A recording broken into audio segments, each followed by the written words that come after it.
Up as well as bowlings, and I feel when you're playing this league you need to have the right combination. 25 কোটির স্টার্কের থেকে 2 কোটির মুস্তাফিজ অনেক ভালো।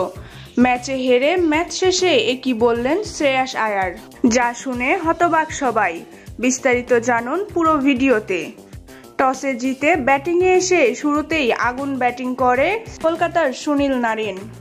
4 ছক্কার ফুলঝুরিতে মাত্র 56 বলেই সেঞ্চুরির দেখা পান তিনি। শেষ পর্যন্ত 20 ওভার ব্যাটিং করে 223 রানের বিশাল বড় লক্ষ্য দাঁড় করায় কলকাতা নাইট রাইডার্স। এমন পাহাড় সমান রানের বিপক্ষে ব্যাটিং করতে নেমে রাজস্থানী রয়্যালস প্রথমে ভালো করতে না পারলেও ক্রিজের অন্য প্রান্ত থেকে দলকে আগলে রাখে জশ বাটলার। কলকাতার বোলিংদের পিটিয়ে এক বল হাতে রেখেই কাঙ্ক্ষিত লক্ষ্যে পৌঁছে যায় রাজস্থান রয়্যালস। এ ম্যাচে সেঞ্চুরি করে একাই দলকে জেতায় জশ বাটলার। বিপরীতে আবারও বোলিংয়ে ব্যাপকভাবে ব্যর্থ মিশেল স্টার্ক।